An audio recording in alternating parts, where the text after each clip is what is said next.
to the show. Thank you so much for joining me today. And as I now can see, I have added on quite a few viewers from that incredible interview with Tommy Robinson, who, by the way, has been validated and vindicated in his opinions about radical Islam because of what took place over the past week in Paris, France.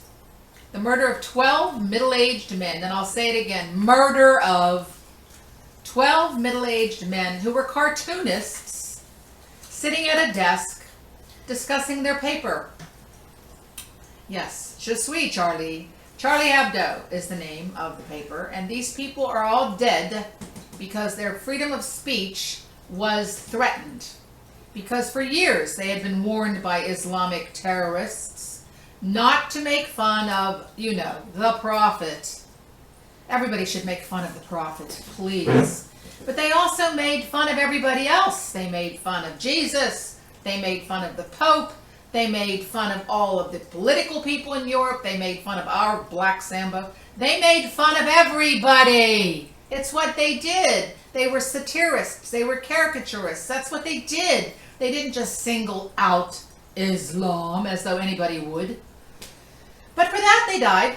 Yes, they were all blown to pieces by AK-47s. And then the cowards covering their faces with their balaclavas, their masks. And oh, by the way, if these people are so proud of what they're doing and they know that it's what Allah wants, why are they always covering their face? Why don't they let that kisser come right out there, bold and strong? Here I am! I'm a warrior for Allah, getting ready to kill 12 old men, unarmed at that. Am I not something? You're something, all right, and I would call it cowardly. Today in Paris, more than 1 million people, 1 million, are in Paris to protest this disgusting, unbelievable debacle, and also to say out loud, on camera, in your face, Je suis Charlie. You are not going to shut us up. You are not going to make us not talk about you. You are not going to get away with reducing our freedom of speech because you're worthless. All of you. And the world finally has to take a right turn 180 degrees and say, we must eradicate Islamic terrorists. You are the ones that have to become the targets instead of us. We will have a safe world again where people can speak freely. And nothing you say or do is going to stop it. And today in Paris, those people are willing to be seen on camera, not wearing a balaclava over their faces. You can see them right up front and personal because you have not cowed anybody. You have not frightened anybody. Except maybe the President of the United States. You might have done a good job with that one because he's not there. But of course, he's probably on a golf course because that's really all he's good at doing.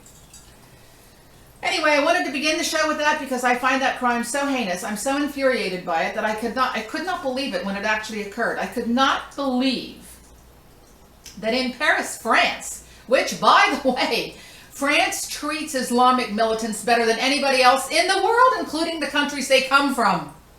When they emigrate from Algeria, where these thugs were from, when they come there, they get every possible social service you can get. Most of them never worked a day in their lives. They get everything provided for them. They get to live in no-go zones, which means even the French police don't go there. They're allowed to have their stupid Sharia law. Yes, they're allowed to live like they were living in the country they left. And nobody bothers them. Can it get any better? Well, apparently, as far as they're concerned, the only thing that's better than that is having a completely Islamic militant world. Well, I think, and so does Heidi Munt in Germany, and so does Geert Wilders in Holland, and so does Tommy Robinson and Nigel Farage in England. We think the best world that could possibly be would be one without you. So I'm saying publicly and on camera, the best thing for the world is to wipe out Islamic terrorists. And oh, by the way, since in the Quran it clearly says that it is the job of every good Muslim to make sure that if a person chooses not to be a Muslim, that they are to be killed. That's in the Quran. If you won't convert, then you are to be killed. So even though most of the Muslims in our world, more than 1 billion of them, even though most of them in this world do not do what the fanatics do, they obviously give tacit approval to it, because if you're a good practicing Muslim, that is what your Quran tells you to do. So now we go to a true man, a real man.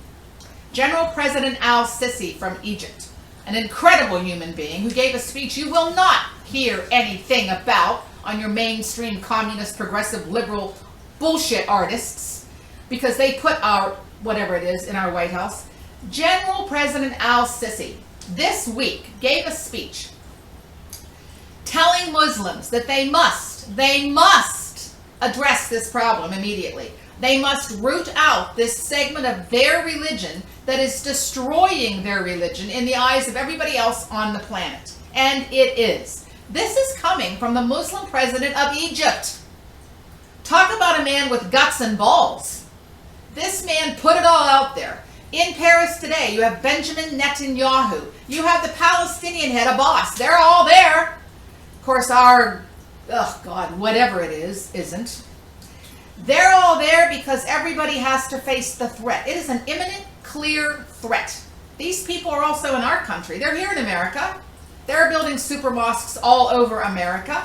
Look at what's in our White House. Quite a few of them. Yes, quite a few.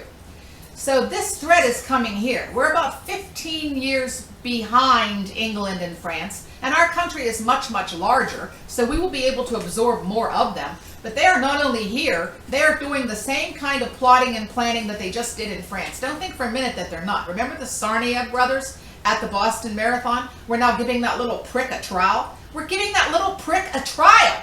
He should have been put against a wall and shot when he was caught. His brother got killed. He should have been killed as well. He doesn't deserve any. He doesn't deserve to be Mirandized. He doesn't deserve anything. And when he was going back and forth to his Muslim countries, he should have had his passport pulled, and he should not have been allowed back in the country. We let them all in. Yeah, sure, we know you might be a terrorist, but why not come back? Because we just love everybody.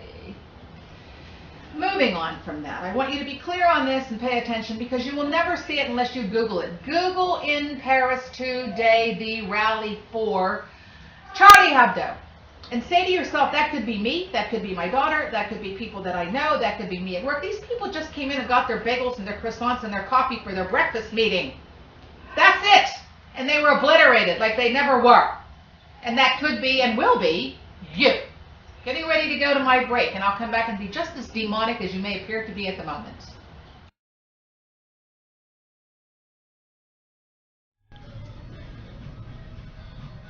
Hello, and welcome to New York Nails and Skin Salon, located on beautiful Linton Boulevard in downtown Delray Beach. This salon is open 7 days a week. Yes, 7 days. If you need the finest skincare and the finest manicures and pedicures that you can get, you want to call Linda at 561-274-7470. I want to say it to you one more time. 7 days a week. The finest skincare and nail care that you can get. Give her a call. Once again, it's New York Nails, and the number is 561-274-7470.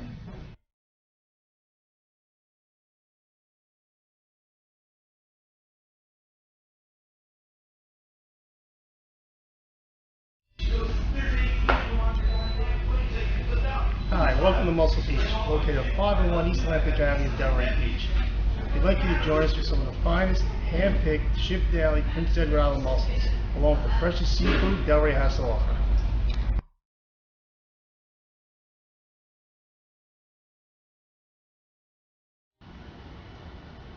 Hello and welcome back to the Holly Meredith Show. I had such a huge amount of people who watched my segment with Tommy Robinson, which I thought was an outstanding segment. Before I get into the rest of this segment, I'm going to tell you that my producer has asked me specifically to say, because it's a pet peeve of hers, that anyone who's not a citizen in this country doesn't deserve anything. If you're not a citizen, which is the highest form of anything a person can have in America, it is a huge privilege to be a citizen. If you're not a citizen, you're not entitled to anything.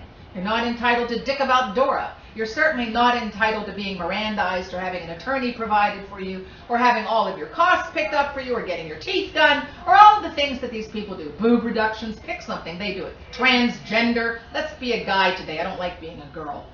We pay for all of that. And that's true. And the same thing is happening in France. Go back to where I was with France just for a minute. France is the easiest country in the world for Muslims and has been for a very long time. And look at the thanks they just got. The no-go zones need to be fleshed out. They need to be eradicated like the rat's nest that they are. If that means you have to go in there with some kind of bomb, well then drop it. And get rid of them once and for all and stop your immigration. In Germany, in Holland, in England, in Spain today, Spain stepped up. Spain wants them out too. Everybody's beginning to find their balls. This is amazing. This is outstanding. This is wonderful. Let's have them dragging on the ground because it's what you have to do. You need to copy Egypt's president. He is the most amazing person. If you just listen to what he says, you're going to hear everything you need to know about how to stop Islamic militants because he laid it all out there. And oh, by the way, he's a Muslim. Of course, our president is too. He just never says it. You must treat this as what it is. It is a threat to democracy. It clearly says Islam is all. We do not want democracy. We only want Islam. How does that sound? We only want Islam. Do all of you women out there fancy running around with some black rag wrapped around your head all the time? No way, honey, no way. Although in this country, in certain schools, even as we speak, they are asking students to wear them so that you can empathize with the Muslims, so that you can understand why the women do it, why they wear them. They wear them because their asshole men make them. That's the only reason they wear them. There is no other. I'll tell you right up front, don't waste your time. In the beautiful country of Iran, once upon a time, when the Shah of Iran was in charge, women walked freely. Women wore bathing suits to the beach. They don't do that anymore. Women had jobs. Women were actual, dare I say it, people. Now, in Iran, all you see are heavily bearded men and black flowing robes. Underneath those robes are women, but you would never see them because the only thing that shows are their eyes. It's called the complete disappearance of women done by Iran because in Iran they've eradicated women other than to keep dropping out a baby every year so they can attach a bomb to it like they just did to a 10-year-old. A 10-year-old girl, yeah, had a bomb attached to her. I don't think she stepped up and volunteered. Had a bomb attached to her and she was hustled off into a crowd and killed almost 2,000 people. They really couldn't care less. It was a girl, by the way. Make sure of that so you know. All of this is important for you to understand. We are under attack. We are under attack. Militant Islam wants one thing. The entire world must be Muslim. Their kind of Muslim. Sharia law Muslim. And oh, by the way, all you liberal creeps that elected the thing that inhabits our White House, all of you, a lot of you happen to be homosexual. Yes, you are. And just in case you're not aware of this, they kill you immediately, and not pleasantly either. They love beheading, and you'd be gone, gone, gone, gone, gone. Justin Bieber notwithstanding, you'd all be gone, baby. And they enjoy that. They have no problem with that. And just in fact, you think because you happen to be a lesbian, doesn't matter. You're gone too. So all of you liberals who keep professing why they're such a wonderful religion and we shouldn't pick on them, hello, maybe you should read the Quran because you're not in it. You're not in it. You're not part of their brave new world.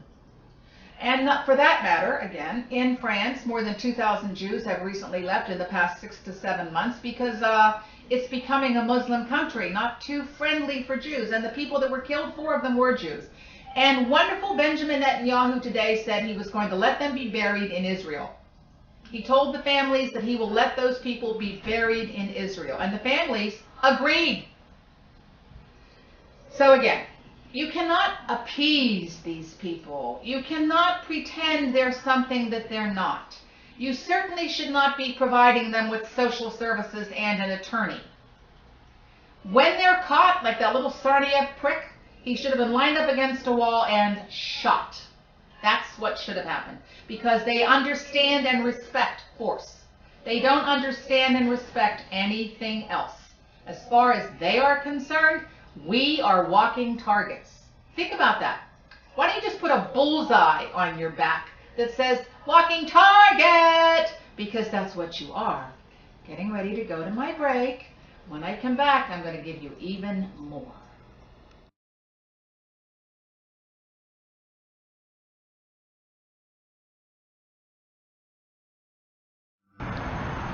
Hello, good morning.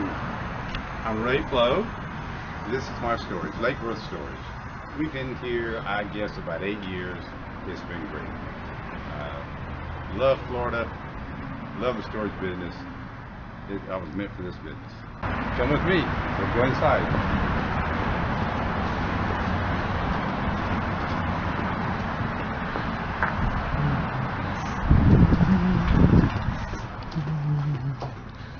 And here's the fantastic staff. Mr. Josh runs it. Hello, Josh. Hello. And the quiet one, look here, Marge. So there you go.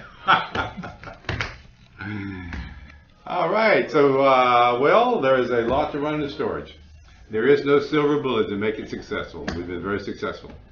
So, you got to have a few things, you know. You got to have, of course, the price has got to be right. You got to have a nice staff, congenial people. We have that. Place has to be clean. We have that. And we have to treat people with dignity and very nicely, and we do that. So we've got, you know, the price, the staff. We've been here a long time. We've got a good record. Above all, though, it really should be secure. And we have very little problems with that here. We're very secure. We've got 14 cameras there and some more here. So, yeah, we're set for the public. We're set up. Excellent.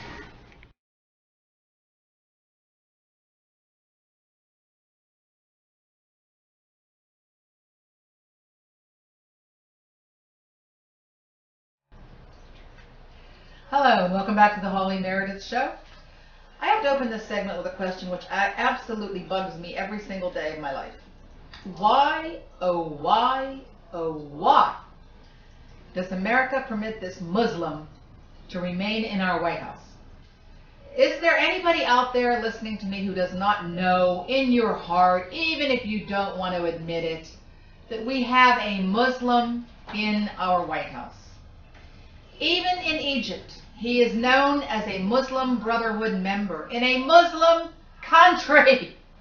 And can I say again, over and over and over again, he was raised by communists. He was raised by Muslims. All of his family are communist Muslims. Why in living hell would you think he would be anything else? And even if you thought he was going to be something else, by now, can you not see what he really is? What is missing in the picture? He arms Muslims all over the planet with your money. He is single-handedly demilitarizing America on his own. Yes, he is. We are the weakest we have ever been since World War I. What possible purpose would the President of the United States have for doing that unless it was to put us in a position where we cannot defend ourselves, which in my opinion is why he is doing it.